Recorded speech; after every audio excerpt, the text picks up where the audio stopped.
Hi, I'm here with my Match of the Day ex-crew, Craig Mitch, Reece Parkinson and Chelcee Grimes. And we have been given the task of coming up with the biggest Premier League icon of the last decade. Now, the brains back at BBC Sport have come up with a magnificent 7. We have been given the task of finding the 1, the biggest icon of the last decade within the Premier League. These are the names that we've got to pick from. We've got Harry Kane, Eden Hazard, Sergio Aguero, James Milner, Raheem Sterling, Jamie Vardy and Vincent Kompany. Now, icons. This is a big word. James Milner. What are you saying? You can go. I don't think he's in the top 3, yeah, but we do love Million. Like we love him. I think it's more about, you know, him as a character and stuff around his game. And, you know, about longevity? Yeah, Mr. Reliable, like you said. Longevity at the top. That's not easy, what he's done, you know. It's not, no, not at all. But I do think if you're talking about iconic, I think Millie's always just been a great player and been, you know. He has, but I'm gonna have one argument for Millie. I mean, I played with him at Newcastle, and you know, people when he first arrived didn't believe that he was anywhere close to this, anywhere close to it. You know, he worked his socks off.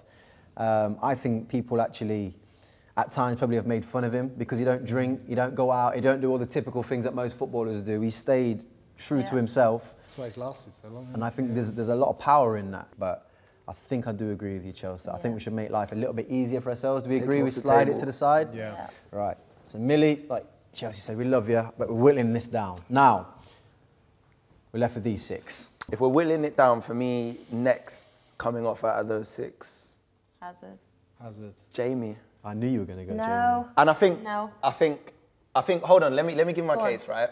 I think he's a fantastic underdog story. I think he's for anyone that's been playing non-league football that thinks maybe the dream's over and it's too late, he's a great example, like Ian Wright was, of someone like, it's never too late. Yeah. If you keep plugging away, you'll get there. And in a sense, that is an icon, someone that represents maybe a struggle and you know, the dream. He represents that. So why do you take him off then? Because I think if we went away from this show and we said, does Jamie Vardy represent the most iconic player of the last 10 years, people would laugh at us. No, I think they would. No one would laugh. When you think I think they would. No one in Leicester would laugh. No. For obvious reasons. No one in Fleetwood either. It's not that, but the decade we're talking about was the most prolific thing. Leicester, this club, a club that gets promoted to the Premier League, who is always talked about, oh, they go straight back down. They end up winning the Premier League. And this guy was the reason why. And he's an underdog and he's a story. And I think if anyone makes a show about this last 10 years of the Premier League, this guy will be in the top 3 moments of whatever happened. Well, he's only been around for the last 5. I'll tell you where I sit on it, and I think we will all agree on this personally. I don't think Jamie's going to win this battle, right, as a whole. But I think he deserves to stay on the table a bit longer, personally, in my opinion. If you actually deep the story, like, this guy went from playing non-league to winning the league. I hear what you're saying. Premier League. But you know what's interesting? So how is that not iconic? That's an iconic. That's like a Jay-Z-esque moment. He's more iconic than Harry Kane, I think. Wait, can we pause for a second? Not as a player. That is a hot take. I'm not talking about a player. I don't think if you understand the word, an icon. If you understand the word, an icon is someone. It's like a Jay-Z to compare it to music. An icon went from nothing to something. Comparing Jamie Vardy to Jay-Z. What? In the idea of going nothing to something? Yeah, of course I am. Everything you just said just now, I said right before. Yeah, you did. I just said all that, didn't I? Didn't I just say he represents the underdog story that can be viewed as? I said everything you just said. And you was about to take him out. Yeah, because I just think there's bigger icons. This is no slight on Jamie Vardy. I just think there's bigger icons on the table than Jamie Vardy. I just don't think he's ever going to win this, so we might as well take him off. He's not going to not win it, but I think he's more iconic and he's done more for a movement in a city and a team and something that's never been done before. He hasn't been consistent enough as well. Yeah, but he's done something most iconic. All right, look. He took a team. I'm with you, Chelsea, personally. I'm happier to see Eden Hazard come off the table before Jamie Vardy. Like, Eden Hazard is a much better player, in my opinion, than Jamie Vardy. Of course. He's had a lot of up and down moments at Chelsea. He's had a lot of I'll do it when I want to do it moments at Chelsea. And there aren't, apart from being an unbelievable world-class player, you know, even at Chelsea, there are at least, you know, there are 2 more iconic players that have played for that football club than this guy.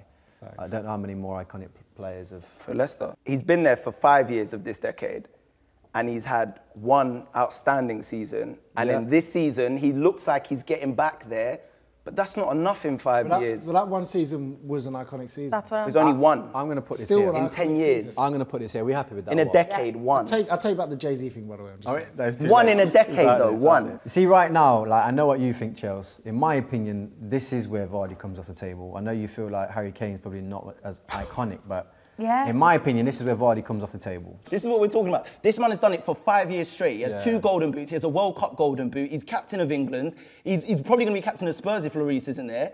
To be fair, we're talking about Premier League as well. He ain't even won a league. Who? He ain't won a league. Yeah, but it's an individual honour, this. Then why are you saying he's won No, what I'm saying is he's done it consistently. He ain't won a league, He's though. outscored him for He ain't won a league. Well, obviously, it depends on the team he's in, isn't You've got to be an icon to win a league. You think you can only be an icon if you won the league? In this debate, Stop, Boys, right? everyone fix on the boxing gloves. Oh, this is how we want it. We want it to be Kane feisty. and Vardy are gone. Together, all right? It's a joint decision. Fine, it's not on the table. Now, right, I'm going to put an argument forward for this guy to be a winner within the thing. Now, I know, like, I don't know where you lot stand on these two, but I just want to talk about this guy. It's purely and simply because we're speaking about off-the-field type stuff as well. This guy, I personally think, has done more, probably for the city of Manchester, than most. Not than everybody. Everybody's done a lot, but this guy, he's been at it in terms of giving back to the community, to the, to the homeless, all the things that he's been doing back in Manchester, as well as leading that club with what? Just class, pure class. And you put that together with the headers, the lifting of the trophies. The goal he scored last season against Leicester to win them the league, pretty much.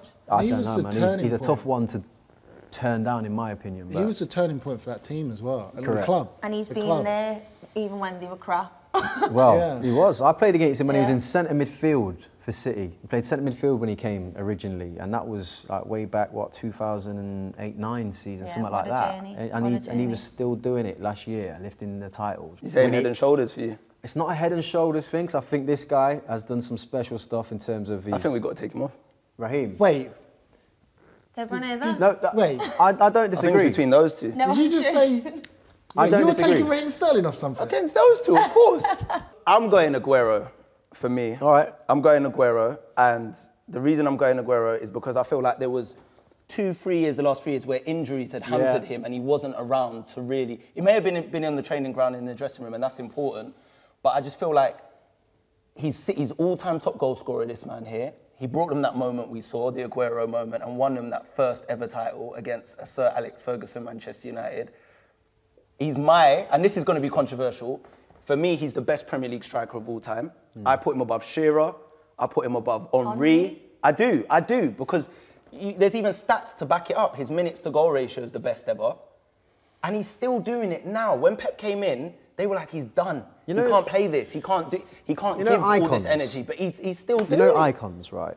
They inspire a generation, essentially, don't they? They are somebody that really captivates the next generation as kind of, they aspire to be what they are. They have a certain character. My only issue with Sergio Aguero is I don't know who he is. Yeah, I don't know enough about him.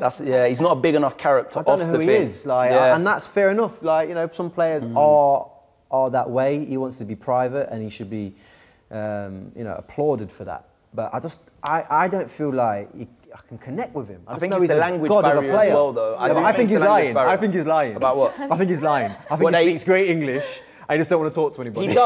He does, but you know that someone coming from Belgium is going to have much more fluent English than someone coming from Argentina. It's not even down to language. There's just something about him. I don't feel like I know him. I don't connect. Aguero's a great player. Yeah. He's more of an icon. He is actually more of an icon. And what you said about I think that goal last year as well really cemented it. Stepping up at the big moments, leading a team, being there for so long, and going through a journey with one club, and coming out the other side, still winning stuff. I do think he's our icon. Well, he is. Sergio's a god. We have decided. Hold it up, Chelsea. We have decided that Vincent Kompany is our biggest icon of the last decade within the Premier League. Let us know your thoughts in the comments down below, but that was a tough one. Thanks for checking out the BBC Sport YouTube channel. Remember to give this video a like and make sure you subscribe and hit the bell button so you never miss an upload. See you soon.